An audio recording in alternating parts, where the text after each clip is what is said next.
Oh, Sue, the question, it's not a question, it's just if you listen to podcasts, what I'm asking everyone to do is to list one or two podcasts that you listen to regularly.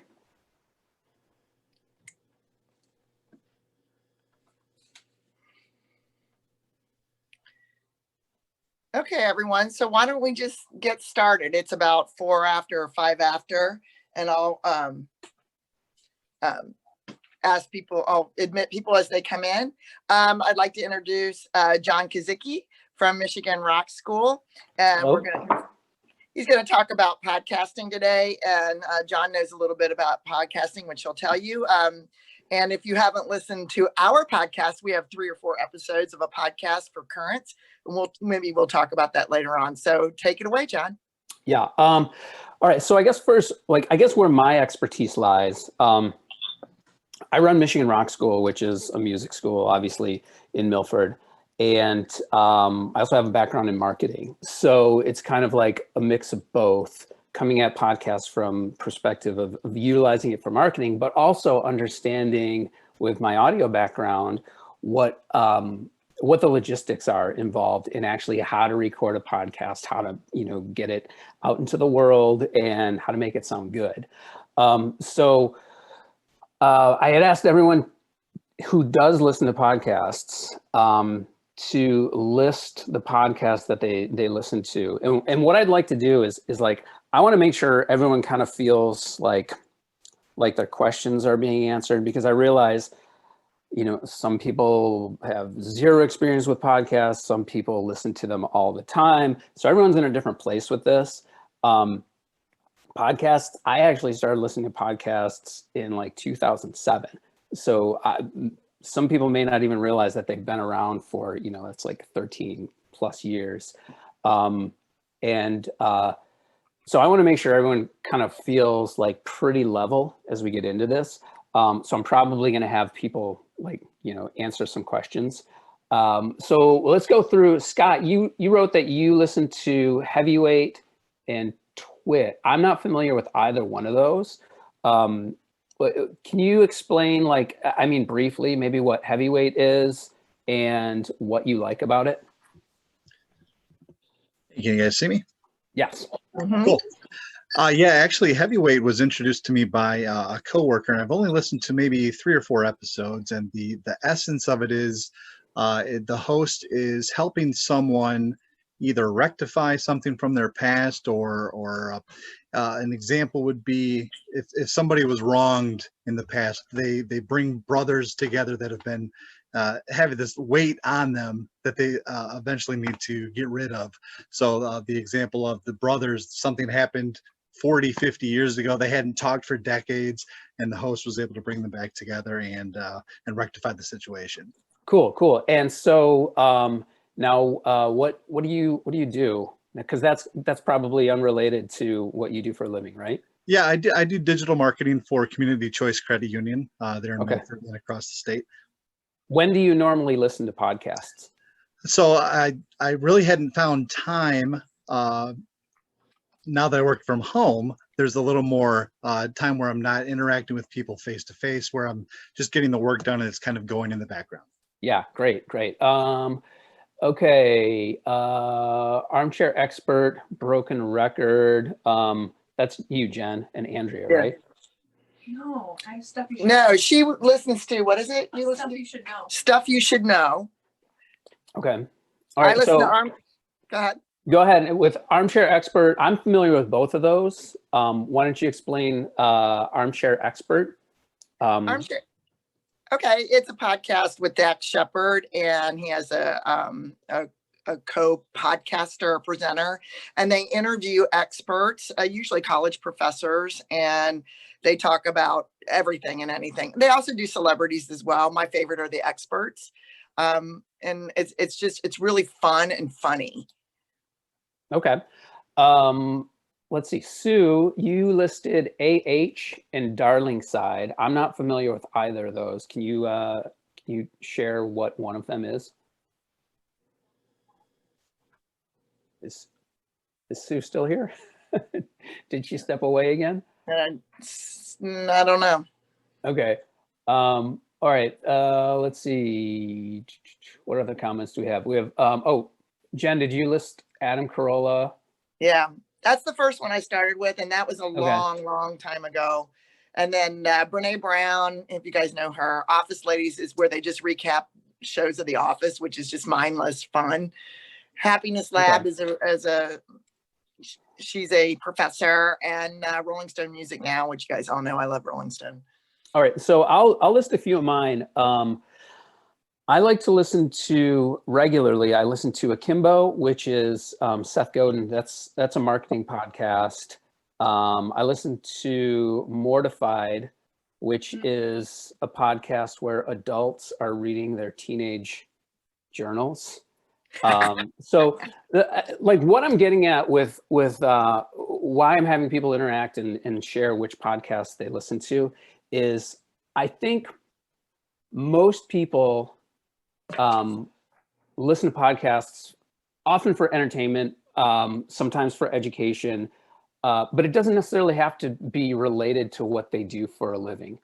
And it can be, but I think the common thread is it has to be engaging and has to be interesting for the audience to be interested enough to listen to it. So podcasting is, well, I consider it a long game. So you're not going to get into recording a podcast and immediately see more sales, or it's not going to translate into, you know, like, hey, I started a podcast and, you know, now all of a sudden 5 more people are using my services.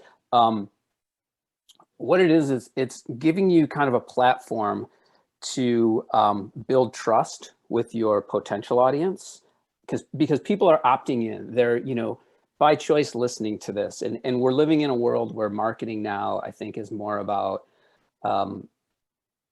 competing for attention. But the problem is that people have shorter attention spans.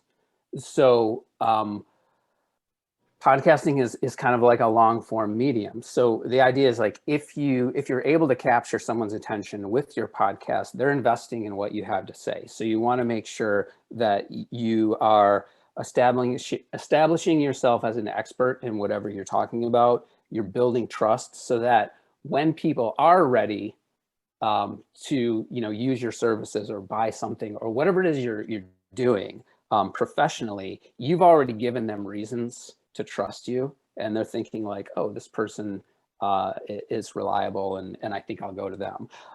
So I think if you decide to use podcasting in your business, you have to expect that you're going to give it like, you know, 6 months, a year to see any sort of traction. So let's see. Let me look at my outline here.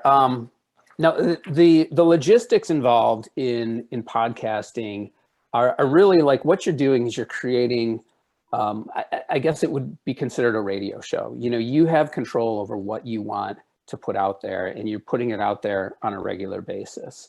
So the logistics involved are you are recording and producing your show.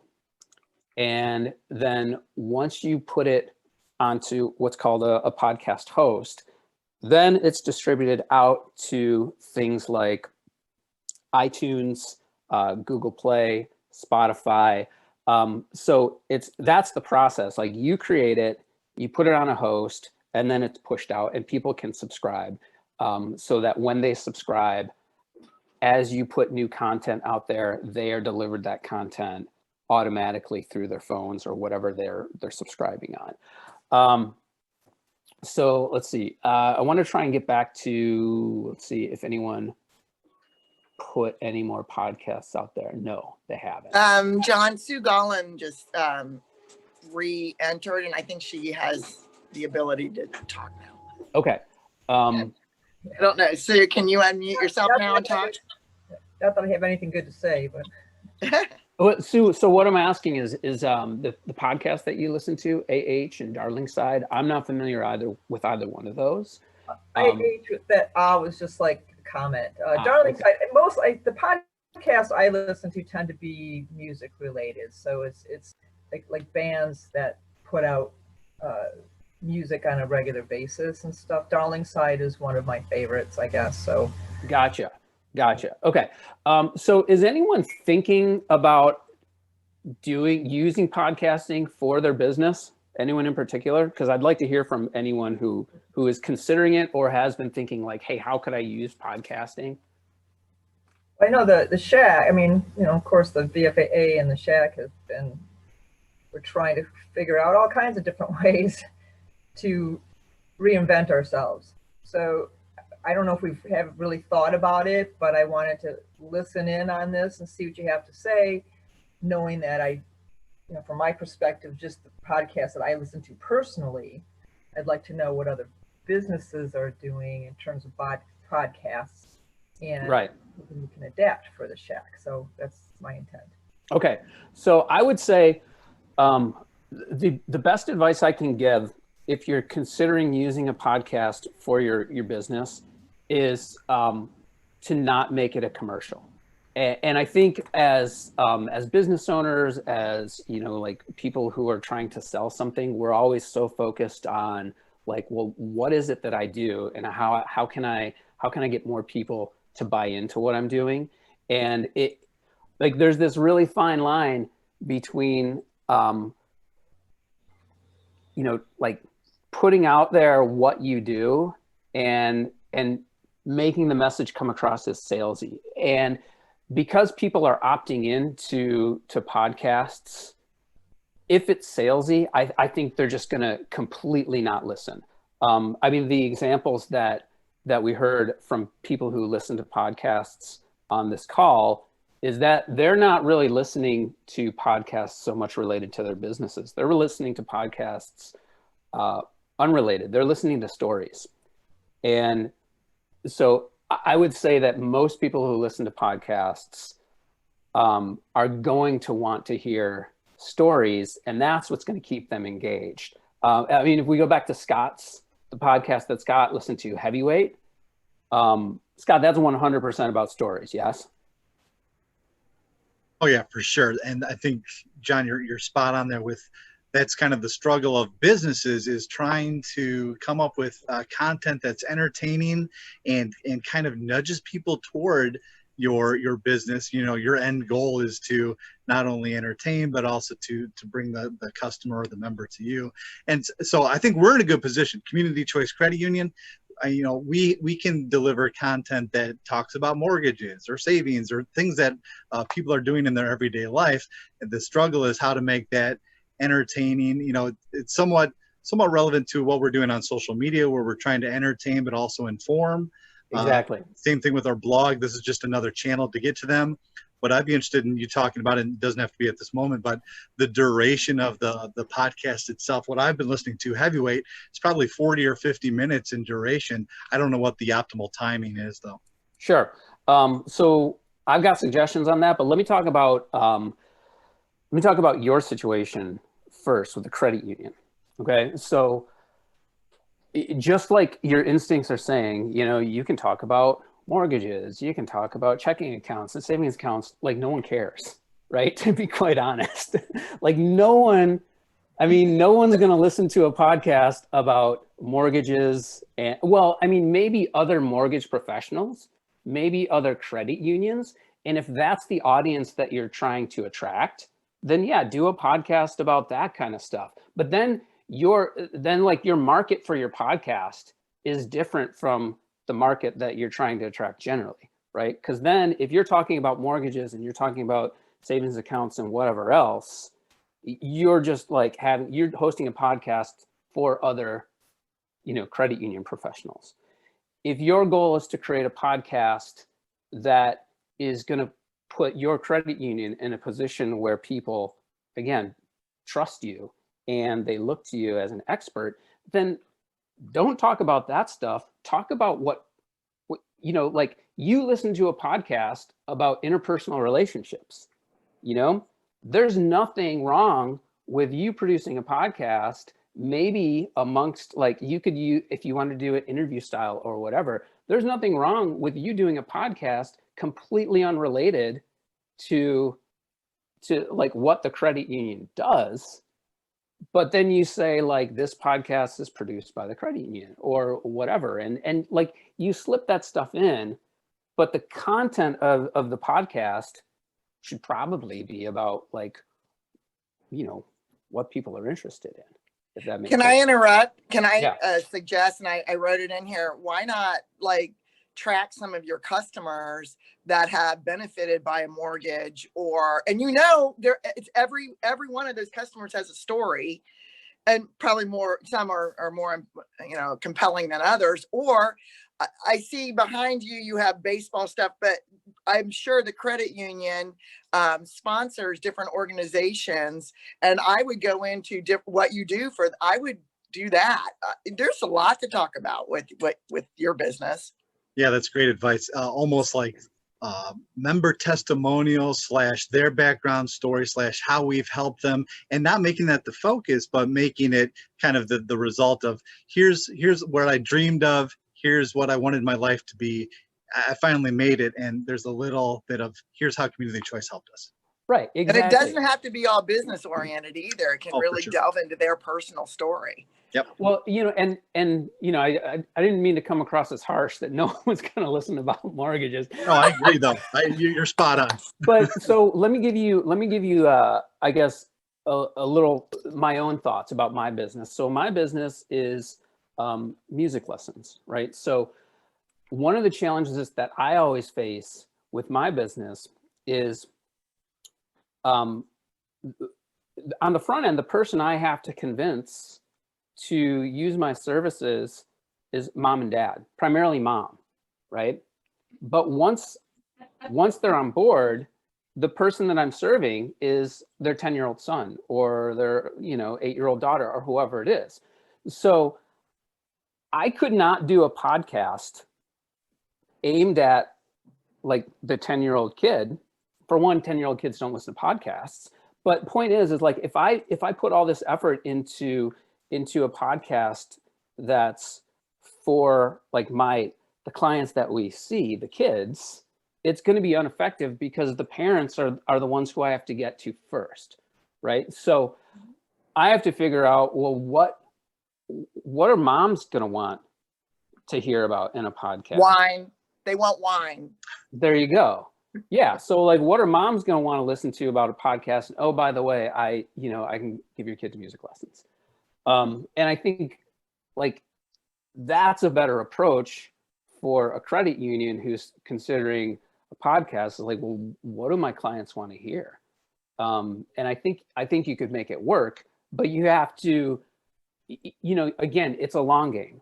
So you can't think of it as like, all right, I got to get this many listeners so I can make this many more sales or sell this many more mortgages or whatever it is. You have to be offering like a compelling story. I think it has to be really pure is what it comes down to, and not salesy. I think that's the reward in the end is you'll get sales because you've built trust. So you also asked about how long should a podcast be? It's a hard question to answer. And I think it's going to depend on what the subject matter is and like really how long it takes you to tell that story or whatever it is the story is that you want to tell in each individual episode. I would say once you establish that, try and be consistent. If you decide that 30 minutes is the duration for your podcast, then try and stick to 30 minutes. What may be more important is frequency.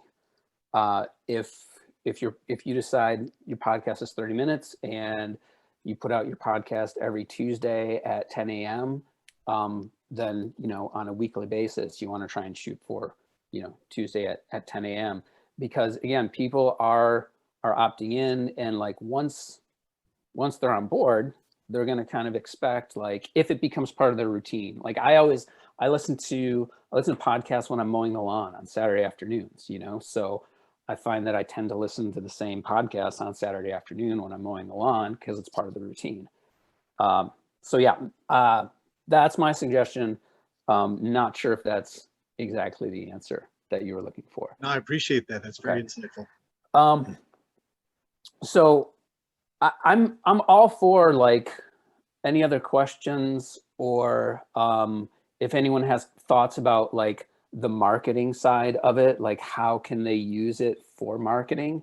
But I also am happy to get into like what you need to do to actually get this thing going, and like what equipment do you need, and how, you know, what are the logistics involved in making it work. So let's kind of stick with marketing right now.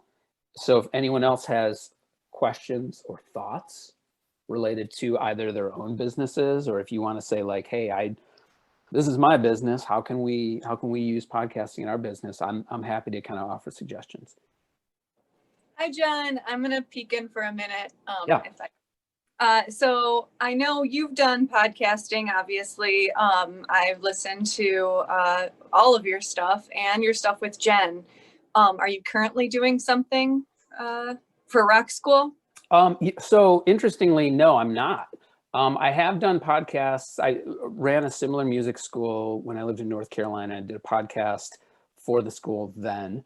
But I'm working on putting together a new podcast right now that's really more geared towards small business owners or people considering venturing out of the 9-to-5 and putting their, whatever they're passionate about, creating business surrounding that. So that's something that I'm that's in the works right now. But I'll also say this, that's kind of related.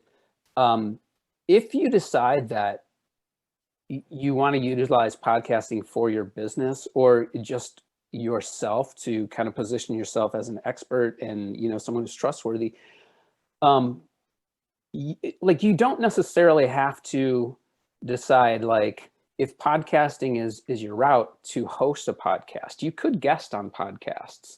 And the key to that would be to start to identify which podcasts that you think you could guest on, because there are already tons of podcasts out there. And if you decide that's something that you want to try and position yourself as an expert, then start to reach out to those podcasts, because then that can be something you can use in your own marketing as well. You could say, hey, I was a guest on this podcast and this podcast, which is also something that I've done. I've been on a few podcasts related to music lesson businesses as a guest.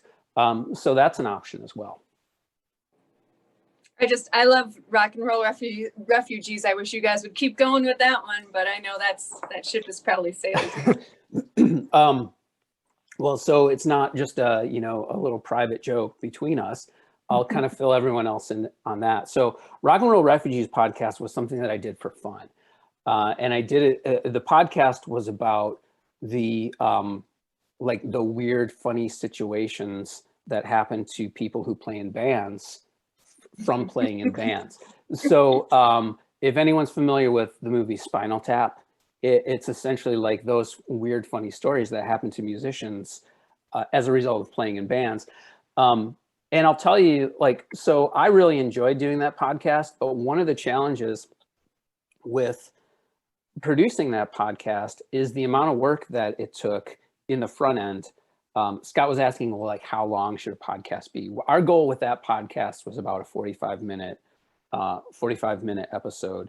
And as much as we wanted to be able to do it on a weekly basis or even a monthly basis, the challenge with it was myself and my co-host would try and find other friends and other musicians who had stories that they could share. So the logistics of managing the different schedules and trying to book guests and then producing the actual podcast, the time involved, it was just kind of too much to be able to, continue it and keep that going on a regular basis, which kind of leads into one of the things that I did want to talk about is the time commitment involved in recording podcasts. You have control over it depending on what you want your podcast to be about. Obviously, the more people involved, the more complicated it is to actually record a podcast. So if it's a situation where you are doing interviews in your podcast, then you have to think about all the front end work that you have to do to first, line up the guests and then coordinate the recording. And then once you do the recording, then there's going to be some editing involved. And I can kind of get into that stuff as well. So that's all the work that you do just to create a single episode. If it's like a podcast that, it's just one person, if you are just recording the podcast and putting it out there, then obviously it's a lot easier to do that on your own. Generally speaking, the more people involved, the more time is involved and the more complicated it is. So if I would say, like, kind of a rule of thumb is, if you are producing, say like a 30-minute podcast once per week, then obviously, the content that you record is probably going to take you longer than 30 minutes. For me, what I do, if I'm putting together a podcast, I will first create an outline of what I want to talk about. And from there, then I'll go and I'll record that podcast. So I may end up with, like 30 minutes of work in the front end, creating this outline, then 30 minutes of work actually recording the podcast. And then on the back end, probably, another 30 minutes to an hour of editing. So, that's once you kind of get into a routine and you understand what you're doing. Obviously, there's a learning curve on the front end. But, just by going with that scenario, if I'm producing a 30-minute podcast, I can expect to put in about 2 hours of work for that 30-minute podcast. Let's see. Marlo wrote, you have a video cast you do once a week called, let's talk about that. So yeah, tell us about your video cast. Hi, can you see me and hear me? Yes. Hi. Okay, well, I've been doing this. It started when the quarantine started. There's a space in my basement. There's a whole story behind it. I have friends and family here. And I have, comedians come in, or I do talks with small groups. So when the quarantine started, I always knew the space was supposed to be utilized to inspire people, because I'm also an empowerment coach. And the tagline of the Cubbyhole is, it's a place for laughter, light, and love. And that's what I like to ripple effect out into the world. So starting with the quarantine, I invited, comedians, stay-at-home moms, actors, authors. And once a week, I do a coffee chat called Coffee Chats at the Cubbyhole. I produce it. I have a trailer that plays before it. I create a video promo the week before telling about the person, and pictures. I put a lot of work into it. And it streams live on Facebook, YouTube, and 2 pages on Facebook. So I feel like when I'm doing it, and it goes about an hour. I do that because I love podcasts. They're about an hour, because once they start talking, I want to keep hearing. So when I'm talking to a comedian or stay-at-home mom, we talk a little bit about what they do, but what my keywords are for, doing coaching are shame, guilt, fear, anxiety, blame, things like that. So I tell their story, what they do, but then we get into their story about the adversity that they've overcome and how they've done it. And so that it leaves the viewer with hope and inspiration. But when I'm doing this live, there's like 10 people on. And then, it gets up to about maybe 300 or 400 people that watch it in the replay. I don't know how to do insights on Facebook to determine who is watching it, how long they're watching. So there's times where I felt like canning it, but I can't, because I feel like it was a divine little nudge to do it. And people write me all the time and say that they were inspired. So I know I need to keep going with it, but sometimes I feel this sense of discouragement because I'm putting a lot of work into it. And I'm choosing to do that over some other things, but I want to put that out in the world. So yes, I have a suggestion. I have a suggestion for you, because you've already done everything. Okay. So you've already, you've thought about your show. You've thought about how to reach people. You understand the content of your show. You've lined up guests. You've already done everything. You've recorded it. You put it live. It's super easy for you to take the the live videos that you've done, extract that audio, and then make it a podcast. Like you don't, and there's very little that you'd have to do. And then I mean, I'm not positive, I don't know for sure, but I would guess that the people who, you know, tune in live, obviously like tuning in live, you have to be there at the right time. Right, You know, right, to right. see it. And then you mentioned some people view it on the back end. That's possible. Where I think converting that into a podcast might be advantageous is it becomes more portable.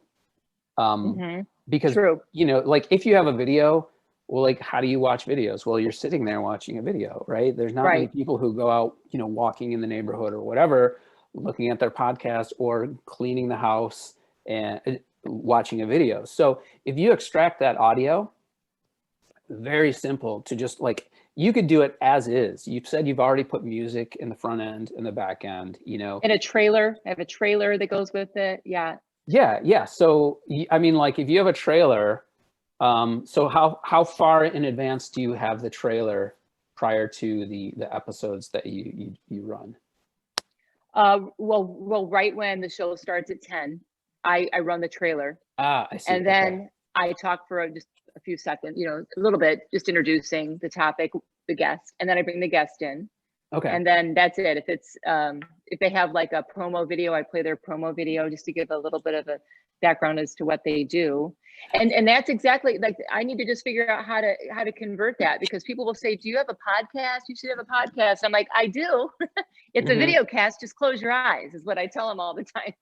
But it, you know, I haven't promoted it as a podcast. So yeah, somebody did say to just, I have to learn the podcast lingo, the equipment, how to convert it. It's just one of those things I'll spend some time on. Well, let's talk about that, because I may have some suggestions for you on that as well right now. So when you, what kind of computer do you use for this?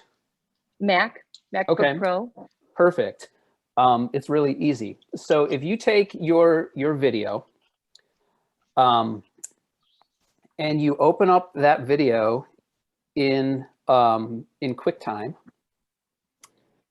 there's, I'm not exactly sure, I don't remember exactly what menu item it is, but there's a menu item that you can export only the audio. So basically, like you open up that video file in QuickTime, and then you export the audio, and then there you go. There's your audio file. Okay, perfect. Done. So now from there, what you would do is once you have that audio, then going back to kind of what I was talking about in the beginning, you're going to take that audio and you need to sign up for a podcast host. And in my outline and in the, let's see, I think I put a little resource guide. I've got some hosting services listed, but for most people who are just starting, I mean, it's super affordable, like, you know, anywhere from $10 to $20 per month for your hosting. And so what happens is you take that audio, you upload it to your host, and obviously there's some setup involved, but when you put a new episode on your host, then that host pushes it out to the different services like iTunes, Google Play, Spotify, you know, whatever people listen to podcasts on. Okay. And so there's also analytics involved with all these hostings. They'll give you like varying degrees depending on what you're paying for. They'll give you statistics and like who's downloading it, what they're downloading it on, where are they listening to it, you know, where in the world. So they'll give you all those analytics, but you've already done all the hard work. And if you're doing it on a regular basis, it's, I mean, for like another, you know, $15 a month, you can put this out as a podcast and, you know, start to reach a different audience as well. That's perfect. That way I don't have to give up the video, because I do like having video for people that like it, because there's so much expression and you can see the person. But then if I just convert it, do you think I should stop spending time? I spend like 2 hours producing a video that I put out on Monday prior, and I'm not sure if that's drawing people to it. So I was thinking of converting that and spending more time on the other end, listening to the podcast and then taking the tidbits, the quotes, what they're really going to get and what the person said, and producing a short video about what is already in the content. So you're talking about so you produced the trailer that you put in, Yeah, the before trailer. episode? Yeah, that's the same thing every time. It's Okay. it's the trailer. It talks about the cubby hole, why the cubby, because people are like, the cubby hole, what's that? It explains the same thing, same video. But the week prior, I talk with the guest. I spend like 40 minutes talking to them. I get their pictures of them on stage or being a mom. And then I produce a video and shoot a video, and I put pictures of them in, and I tell them what we're going to be talking about. Mhm. But I don't think it has a lot of viewers, and I don't know that it's really serving the purpose of drawing people in to watch it. So I was Yeah. thinking of getting rid of that. So that I put out on Monday. The show was on Friday mornings. Mhm. Thinking of canning that and spending more time putting like a promo, a recap, like on a podcast, they'll say, when you listen to this, we're going to, oh my gosh, it was so great. She said this, listen to this quote, blah, blah, blah. I was sitting on my closet floor, crying my eyes out, like something like that the guest already said, putting it in the beginning so that it would draw people and explain to them why they should listen to that podcast. Yeah. I like the idea of the sound bites. I mean, whether or not you should do those videos, I mean, that's kind of a decision. I think that Yeah. it's a time management decision, really. Yeah. But, Yeah. I mean, I love that you're putting all the work into it and finding those best sound bites. Like, Right. one suggestion I have is you could use those at the end of each podcast episode as a sort of a teaser for the following week. Oh, So like, Oh, true. if you're working far enough in advance, and you've got that little teaser or that cool little soundbite for next week, put it in at the end of this week's episode, to kind of draw people in. And maybe like if your instincts are saying that you're spending too much time on like the little teaser video or the front end video, then maybe, use that time to convert this audio into a podcast and just see what happens. Okay, sounds good. Thank you so much. I had one of your students on, Shay Geese. She played guitar and sang. Oh, cool. That's awesome. Yeah. I'm gonna have to check that out. What's the name of the podcast again? It's called the show? Coffee. What's that? Your show, yeah. Your coffee chats at the Cubby Hole. And it's on my page, Marlo Panis Rutz, or I have a page called Reveal to Heal. It also streams on my YouTube page, but my YouTube page is just a container for storage. There's nothing, no traffic on there. That's a whole, It's a whole other podcast, a whole other topic. Yeah. But thank you so much. This is so helpful. I really appreciate it. Sure. Okay. So then, what I'll do is if you have questions, or you're kind of like looking for some guidance specific to your business, I would say like pipe in now, or maybe like drop a comment in the chat. And then what I'll do in the meantime is I'll kind of go over the recording and things like that, and the logistics. So Marla had talked about how she produces her show, and I talked about how easy it is to then convert that into audio. So for a lot of folks, most of you, if you use a Mac, you already have most of the equipment that if not all of the equipment you would need to produce a podcast. If you're using a Windows PC, you may already have some of that stuff, or it's really easy to get it. And obviously, in certain aspect, you get what you pay for. The free stuff isn't always as great as the more expensive stuff. But in theory, so right now, I'm just using these earbuds that I got with my iPhone, and I'm on my MacBook Air. With just those two things, I have a decent enough setup so that I could record a full audio podcast. So with my Mac, I would use GarageBand as my software.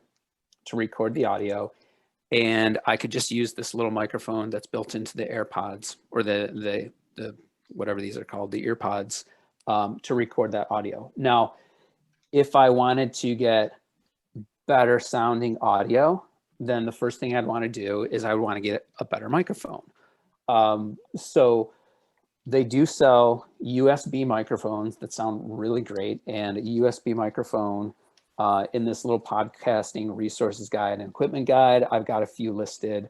You can get a really good one for around $100, and it's going to improve your audio quality. You just plug the USB right into your computer. And then again, if you're using a Mac, you would just record right into GarageBand. If you're using a PC, there is free software called Audacity that you could use for recording. And so what the software is going to do is, first it's going to record your audio file. So whatever you're saying into the microphone, it's going to be recorded on your computer. Now, from there, you're going to have to do a little bit of editing. You may think of your podcast as like maybe in like 3 sections, where you've got sort of like an intro with some music, and then you've got like the content, and then maybe you've got your little closing. And so it's kind of like bumpers. Your intro and your closing are pretty consistent from episode to episode, maybe even the same. And then it's just that stuff in the middle. So that being the case, you'll want to get the hang of like how to do some basic editing. Not super hard, but again, there's a learning curve, just that, like with everything. But point is, like with a Mac or with Windows, there are free softwares, the free versions of software that you can get to kind of start doing that stuff. Talked a little bit about the microphone. If you're planning on doing a podcast that involves guests, then that's another layer of complication in trying to figure out the logistics of how to record.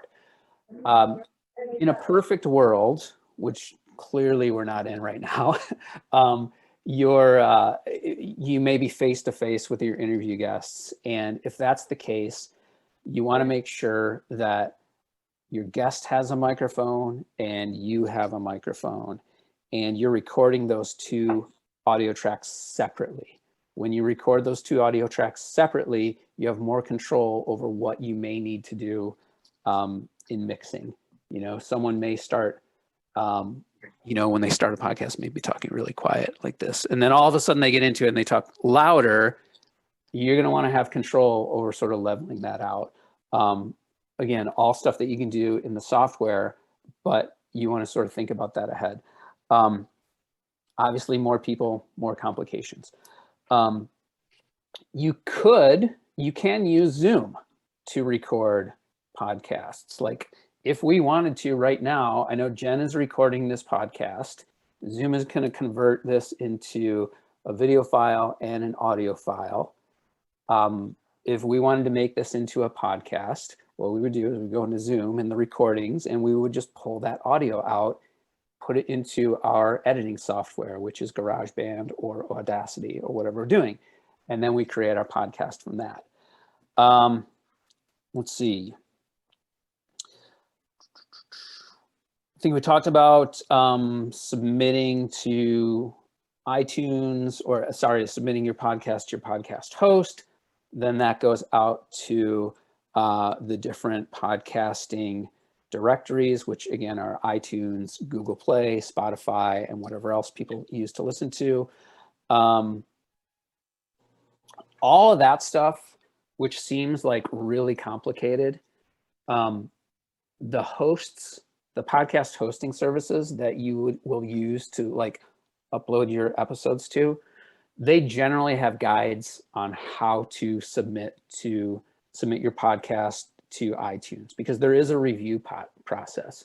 So in the setup of your podcast, iTunes has to approve it, or Spotify has to approve it, or Google has to approve it. And once that approval is set up, then every time you put a new podcast up, it's automatically pushed out there. So like the setup you have to do once, takes a bit longer on the front end, but once the wheels are in motion, it just sort of runs by itself. let's see. Then there's the aspect of like, once it's out there, promoting it. Just like with anything, you know, it's going to take time. You're going to have to do some work to try and get people to buy into listening to your podcast. You know, Facebook, Instagram, email lists, all those things that you use to try and reach your audience are the same things that you will use to try and present your podcast to your audience. You know, the hope is that once people buy in, you know, they're in, and they're your true fans, and they're the, you know, the more specific customers that you're wanting to attract. Let's see. You know, I mean, honestly, I feel like we've covered a lot of the logistics. Does anyone else have any other questions? Again, either related to specifics on recording or equipment, or even marketing ideas for specific shows that you're thinking about.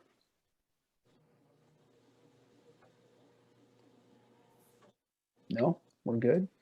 Well, I was thinking about marketing ahead of time. What channels would you suggest in marketing ahead of time? I mean, you know, the normal stuff, right? Facebook, Instagram, email, that kind of stuff. Yeah, exactly. I mean, it's interesting to me because I feel like podcasting and your podcast itself is part of your marketing.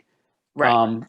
You know, and there are certainly businesses and people who, like, podcasting is both their marketing and their business. So that's possible. I don't think anyone in this group maybe necessarily would fall into that category. I think like podcasting would be part of your marketing strategy to help reach your audience and help find your true fans. But then at the same time, you know, like there's going to be some work to try and get people to buy in to podcasting, and not everyone's going to listen either. You know what I mean? It's really like a segment. It's a growing segment, but it is like there's a certain type of person and a certain demographic that's going to listen to podcasts. So, you know, like it is marketing, but you're also going to have to use a little bit of your marketing know-how to start to reach your audience for your podcast. Can I say one other thing? Mm-hmm. We at the chamber, and hopefully you've all seen it, we've done we call Chamber Chatter, which is a video kind of little thing on Mondays. We haven't done it since COVID because of our social distancing and whatever, you know why we haven't done it, but we're going to get back to it. It was a slow burn.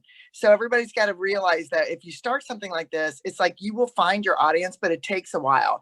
And once you get a couple, then they come back, and then you get a couple more. And I think what it did for us is we're able to tell what's going on at the chamber. But what I think really, what happens with podcasting and videos like what we do is it introduces us, our personalities, to our members who feel like we're all a group and we're cohesive and we're friends. And even though they're not on our chamber chatter, they look to us every Monday to be silly on chamber chatter. And I think that that's what podcasting does and can do for all of you. Yeah, that's a great point. So, and I think that goes back to the idea of podcasting being like a long game. And I'll kind of bring my experience into it. So with my business, and I would guess that this is similar with a lot of services. If someone decides like, oh, I think my kid needs drum lessons, right? And so, you know, they may find me on Google or Facebook or whatever. But what I've often found is that I have to ask a lot of questions from potential clients in the front end, because I need to educate them to kind of put them on the right track for like what I do. So for instance, like if someone's contacts me and they say like, I'm interested in guitar lessons for my kid. Well, so then I have this whole list of questions that I typically ask. Okay, are you talking about acoustic guitar or electric guitar? And what kind of music does your kid like? And have they had any lessons before? And what are the parents' expectations? What are the kids' expectations? So all of these things, once I get those answers from potential clients, that's helping me to put them on a successful path. Because like for what I do, I don't necessarily think like, oh, okay, you want guitar lessons? I can give you guitar lessons on Tuesdays at 5 o'clock. Done. Right? Because I don't know if that's necessarily the best fit for the situation. So if what you do, you realize like you have to educate your clients first, and you have to understand what they're looking for. I think what potentially podcasting could do in that situation is get them thinking about that stuff even before they contact you. And Jen, I think that's what you were kind of alluding to in like putting your personality into it, and like getting to the point where people understand what you're doing first, and then they view you as someone they can trust. Right. It goes back to trust. Yeah. People exactly. do business with people they trust. Exactly. Period. Exactly. Yeah. And, they know when decisions, let's just say with us, with the chamber, they know when decisions are made that it's well thought through and that people that care have made those decisions, which is important in our industry. So. Right. Yeah. Yeah, exactly. And that's kind of what I was saying too. Like, I know for me, I want my clients to be successful. And in order for them to be successful, I got to understand what their expectations are. And I have to decide like, how am I going to meet those expectations if I feel like I even can? So there's a bit of education in the front end, and your website is not going to be able to delve into that stuff. Your Facebook ads and posts, your Instagram, those platforms go back to the idea of short attention spans. Like people only have this really short attention span, and it's either like a yes or a no with all of those platforms. It's just kind of that first step. Whereas I think because podcasting is more long form, provides you that opportunity. Like once you have their attention, now let's build that trust and establish yourself as an expert, and so that they feel confident and like, you can set them up for success. I agree. All right. Well, any other questions or thoughts? No? Okay. Well, so I'll just put it out there. If people do have more questions or specifics, I'm happy to, answer questions, reach out through email or whatever. And I'll help if I can. Great. And remember, if you didn't get the PDFs, I sent them to your email address. And if you didn't get them, email me or call me, whatever, and I can get them out to you. So, John, thank you so much for taking the time today. And if everybody hasn't listened to the Currents Music Festival podcast, you should listen to that. I'm kind of proud of it, even though we did only 3 of them. Yeah. We'll do some more. And thank you so much for joining us, everyone. Thanks, John. Okay. Thanks, everyone.